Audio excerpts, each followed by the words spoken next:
Assalamualaikum warahmatullahi wabarakatuh. Setiap anak lahir dengan sebuah karunia yang luar biasa, yaitu fitrah. Fitrah adalah sebuah sifat dan potensi asli yang Allah tanamkan sejak pertama kali anak lahir ke dunia.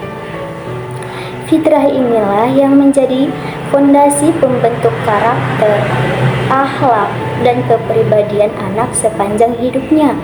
Dalam video ini, kita akan mengajak anak untuk mendalami makna fitrah anak. Bagaimana fitrah anak berperan dalam perkembangan mereka, serta bagaimana cara menjaga dan membimbing fitrah tersebut agar tumbuh dan berkembang selaras dengan nilai-nilai Islam. Setiap anak lahir membawa fitrah, potensi suci, dan penuh warna. Namun, fitrah itu bisa berkembang dan justru pudar, tergantung pada pendidikan pertama yang mereka dapatkan, yaitu di keluarga. Pasti kita bertanya-tanya, apa sih itu fitrah anak dalam pendidikan keluarga? Fitrah anak adalah sebuah bawaan alami anak sejak lahir. Ada rasa ingin tahu, iman, bakat, dan kecenderungan unik. Dalam Al-Quran juga sudah disebutkan, setiap anak lahir di atas fitrah. Dalam Islam juga, fitrah adalah kodrat atau bawaan suci sejak lahir. Fitrah ini bukan hanya sekedar teori, tapi fondasi yang sudah mendalam. Pertanyaannya, bagaimana sih cara kita menumbuhkan dan menjaga fitrah ini agar tetap cemerlang, bersih, dan bagaimana cara orang tua merawatnya? Dalam hadis sudah tercantum yang arti setiap anak dilahirkan di atas fitrah. Kedua orang tuanya lah yang menjadikannya Yahudi, Nasrani, atau Majusi. Hadis riwayat Muslim. Hadis ini menegaskan bahwa setiap manusia pada dasarnya memiliki kecenderungan bahwa untuk mengenal dan beriman kepada Allah Subhanahu wa Ta'ala itu adalah fitrah. Dan ada juga dari lingkungan dan didikan dari orang tua memiliki peran yang sangat besar dalam membentuk keyakinan dan menjalani hidup seorang anak, baik itu menjadi seorang muslim atau mengikuti agama lain. Rumah adalah tempat pertama untuk anak belajar tentang akidah, karakter, dan akhlak melalui contoh nyata dari orang tuanya.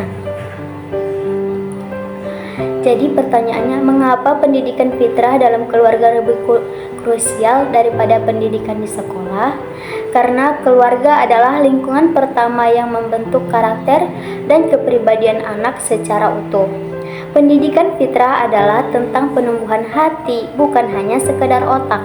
Bagaimana cara praktis orang tua mendidik fitrah di era modern ini? Yaitu jadilah orang tua yang teladan bagi anak-anak, tunjukkan akhlak mulia dalam keseharian, karena anak adalah peniru ulung. Ajarkan iman dengan cinta, perkenalkan tentang Tuhan dan ibadah harus dilakukan dengan cara yang menyenangkan, bukan paksaan. Gunakan cerita-cerita Nabi atau kisah yang menginspirasi anak. Contoh percakapan ringannya adalah, "Ayah, kenapa kita harus sholat?" Lalu ayahnya menjawab, "Karena sholat adalah cara kita mengingat Allah." Nah, inilah fitrah kita sebagai hamba. Dengan ini, bangun komunikasi, dengarkan anak, ajarkan mereka berdiskusi, dan berikan bimbingan kepada mereka dengan sabar. Tumbuhkan rasa tanggung jawab, beri anak tugas-tugas kecil sesuai usianya untuk melatih kemandirian anak. Fitrah adalah amanah dari keluarga. Lahirlah generasi yang beriman, berilmu, dan berakhlak. Mari kita jaga bersama-sama dengan cinta dan doa dan pendidikan yang utuh, karena keluarga adalah sekolah pertama dan rumah adalah madrasah terbaik. Ajarkan anak kita dan buat anak kita agar jatuh cinta pada sholatnya, mengetahui siapa Tuhannya, dan rajin mengerjakan apa dari perintah Tuhannya. Nah, seperti ada cuplikan video dari Ustadz Heri Santoso. Mari kita saksikan bersama-sama dan dengarkan dengan cermat.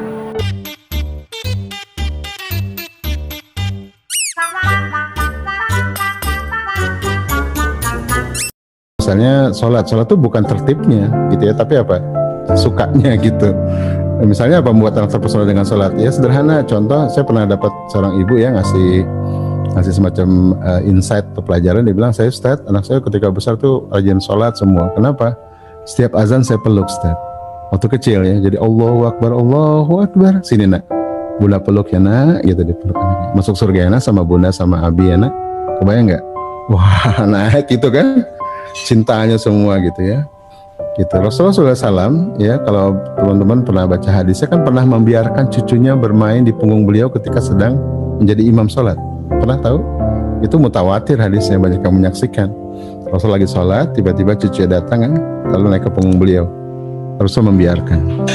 Rasulullah kemudian bangun, lalu kemudian salam, lalu mengakhiri sholat gitu ya, lalu menghadap ke sahabat, wahai sahabatku, mohon maaf tadi saya lama betul sholatnya, karena tidak tega memutus kebahagiaan cucuku bermain di punggungku.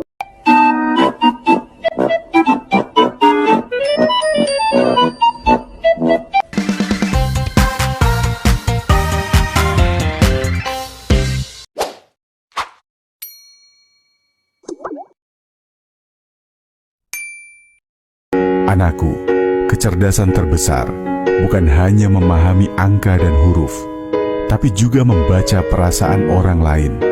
Ketika temanmu diam, jangan buru-buru menghakimi. Mungkin dia sedang berjuang dengan pertarungan yang tidak kamu lihat. Lihat mata ibumu ketika lelah. Dengarkan nada suara adikmu saat sedih. Perhatikan bahasa tubuh temanmu yang malu. Ada perasaan tersembunyi di balik kata-kata yang tak terucap. Jadi mulai hari ini, latihlah matamu untuk melihat, telingamu untuk mendengar, dan hatimu untuk memahami. Karena itulah yang akan membuatmu bukan hanya disukai, tapi benar-benar dicintai. Orang mungkin lupa apa yang telah kamu katakan, tapi mereka akan selalu ingat bagaimana kamu membuat mereka merasa dimengerti.